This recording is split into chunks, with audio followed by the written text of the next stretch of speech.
Assalamualaikum sahabat, yang dicintai Rasulullah.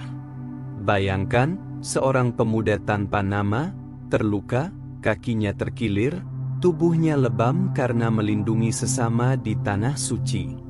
Ia viral. Semua mata dunia tertuju padanya. Hadiah besar ditawarkan, uang miliaran, fasilitas VIP, bahkan haji seumur hidup. Tapi mengejutkan semua orang. Ia menolak semuanya, dan justru meminta satu hal yang belum pernah diminta siapapun sebelumnya. Sesuatu yang membuat para pengurus Masjidil Haram terdiam, bahkan menangis. Apa sebenarnya yang diminta pemuda ini? Dan mengapa langkah kecilnya mampu menggetarkan hati jutaan orang? Namun sebelumnya, bagi yang mencintai Rasulullah, tuliskan sholawat di kolom komentar. Agar kelak menjadi saksi cinta kita kepada Nabi Muhammad SAW. Jangan lupa like dan subscribe, karena itu membantu menyebarkan dakwah dan jadi amal jariah. Saya doakan, semoga sahabat semua diberi kesempatan bersujud di tempat paling mulia, di Makkah dan Madinah. Amin ya Rabbal Alamin. Hari itu, Makkah sedang berada di puncak musim haji. Matahari membakar tanpa ampun. Suhu mencapai 45 derajat. Lantunan talbiyah dan zikir menggema dari segala penjuru Masjidil Haram. Di tengah lautan manusia, tampak Aruf, seorang pemuda Indonesia. Tubuhnya kurus, kulitnya legam terbakar matahari. Ia mengenakan ihram putih yang basah oleh peluh. Wajahnya teduh, penuh ketundukan. Di putaran ketiga tawaf, Aruf mendengar suara lirih. "Tolong, tolong." Ia menoleh dan melihat seorang perempuan tua, mukena putihnya kotor dan tercabik. Tubuhnya terinjak di bawah desakan jamaah. Tanpa pikir panjang, Aruf menerobos kerumunan. Ia menunduk, melindungi tubuh perempuan itu dengan tubuhnya sendiri. Dihardik, didorong, tapi ia tak peduli. La ilaha illallah, la ilaha illallah. Desisnya terus mengalir, seperti mantera penenang. Aruf menarik perempuan itu perlahan menuju dinding Ka'bah. Di sana, ia membersihkan luka di pelipisnya dengan kain ihramnya sendiri. Warnanya berubah merah kecoklatan, tapi ia tak peduli. Perempuan itu berkata lemah, "Ma'imah, dari Malaysia, saya jatuh tadi." Air mata menetes di pipi Aruf. "Insyaallah, Ma'imah selamat." Ma'imah bangkit, berkata lirih, "Kita teruskan tawaf, saya belum selesai." Mereka menyatu kembali dalam lautan manusia. Saat mencapai Hajar Aswad, kerumunan padat. Tapi anehnya, jalur itu seperti terbuka. Dengan satu dorongan pelan, mereka menyentuh dan mencium batu suci itu bersama. Ma'imah menangis terseduh. Sementara Aruf memejamkan mata, menyatu dalam keheningan yang suci. Beberapa hari kemudian, Aruf menuju Mina. Langit terik. Ia berjalan pincang, kakinya masih nyeri. Namun ia tetap melangkah. Saat hendak melontar jumrah, kerumunan mendadak brutal. Dua wanita muda dari Asia tengah hampir terdorong ke pembatas beton.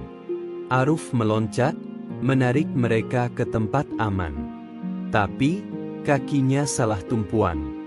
Terdengar suara kecil tapi tajam dari pergelangan kakinya. Ia terjatuh. Salah satu wanita berkata panik, "Kamu berdarah, kakimu." Aruf mencoba bangkit. Tersenyum samar meski kesakitan. "Tak apa, masih bisa jalan pelan." Ia berkata pelan, "Di tanah suci, kita bantu sesama, bukan minta balas. Mereka memapahnya, dan Aruf tetap melontar jumrah dengan kaki terkilir. Bismillahi Akbar, katanya sambil melempar batu. Tangis dua wanita itu pecah. Di tenda, kakinya diperban. Tapi ia tak mau diam. Meski petugas menyarankan istirahat total, ia tetap membantu, membagikan makanan, menenangkan jamaah sesak napas, memanggil petugas. Sampai suatu siang, ketika azan zuhur berkumandang, seorang kakek tua mendadak terkulai lemas.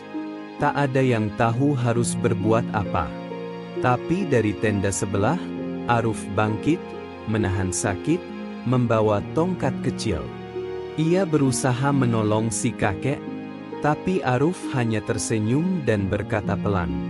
Aruf berkata, "Kita semua saudara di tanah suci ini. Tak penting dari mana asalnya. Kalau satu jatuh, yang lain harus jadi penopang." Sore itu, suasana tenda Mina. Lantai hanya beralaskan tikar. Aruf duduk bersila, diam, sambil berzikir, wajah menatap langit. Hari-hari berlalu. Wukuf telah usai. Jamaah kembali ke Makkah dengan tubuh lelah namun hati penuh doa. Namun di antara jutaan wajah, nama Aruf mulai bergaung. Pagi itu, saat tengah berwudu, dua pria berseragam Masjidil Haram menghampiri Aruf. Petugas berkata via penerjemah, "Afwan, anta Aruf bin Yusuf?" Aruf bingung, mengangguk. "Iya." Aruf dibawa ke ruangan dalam kompleks Masjidil Haram. Di sana, para pengelola Haramain telah menantinya. Sebuah piagam emas, kotak hadiah, dan undangan khusus dari Kementerian Haji telah disiapkan. Pengurus Haramain via penerjemah, "Kami memberi penghargaan atas keberanian, ketulusan, dan pengorbanan Anda. Kami menawarkan hadiah uang 100.000 rial, izin haji seumur hidup, serta kehormatan menjadi tamu khusus Haramain." Semua menanti jawaban Aruf. Tapi ia hanya menunduk pelan, lalu berkata, "Aruf, lirih tapi mantap. Jazakumullah, saya bersyukur. Tapi, bolehkah saya meminta satu hal saja?" Petugas menjawab, "Silakan." Aruf, "Saya hanya ingin salat sunnah 2 rakaat tepat di bawah mizab rahmat, di depan Ka'bah." Permintaan itu mengejutkan. Mizab rahmat, saluran kecil di atas Ka'bah, adalah titik paling dijaga. Namun keikhlasan terpancar dari mata Aruf. Sore itu Ka'bah ditutup sementara. Jalur khusus dibuka. Aruf berjalan pelan dengan kaki diperban, dituntun dua petugas. Di bawah mizab rahmat, ia berdiri, bertakbir, ruku, lalu sujud. Air matanya menetes membasahi marmer hangat. Dalam sujud itu, Aruf tak meminta dunia. Hanya berbisik lirih. Suara hati, Aruf. "Ya Allah, jangan jauhkan aku dari tempat ini." Tak ada sorakan. Tak ada kamera menyorot. Tapi langit menyaksikan. Aruf menolak kendaraan, memilih berjalan perlahan. Setiap langkah diiringi istighfar. Jejak air mata di lantai marmer Ka'bah. Pemuda Indonesia menolak uang demi sujud di mizab. Namun Aruf menolak diwawancarai. Ia hanya ingin pulang membawa damai di hatinya. Beberapa hari kemudian di Bandara Jeddah, seorang wanita muda Uzbekistan menghampiri Aruf.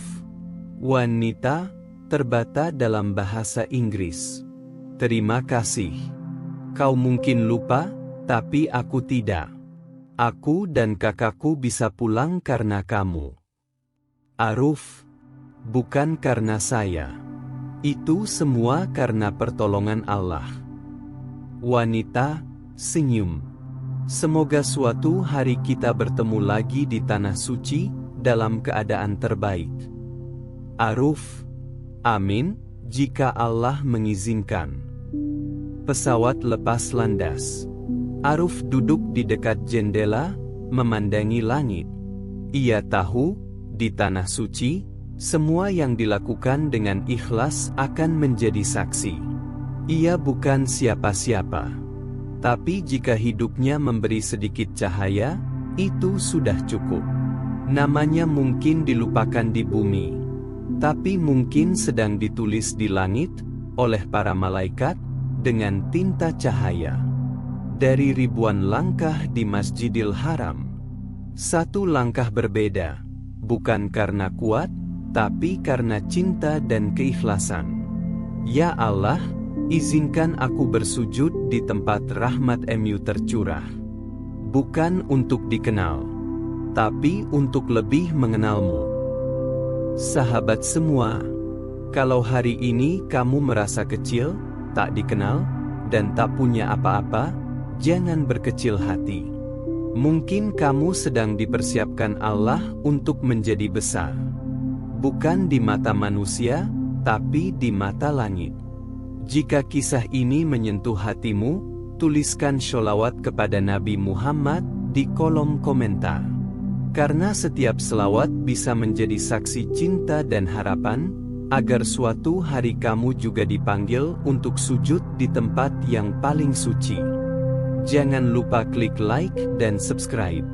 Karena lewat itu, kamu turut menyebarkan kisah yang menggugah hati, menebar dakwah. Dan semoga menjadi amal jariah, yang terus mengalir sampai hari kita dipanggil pulang.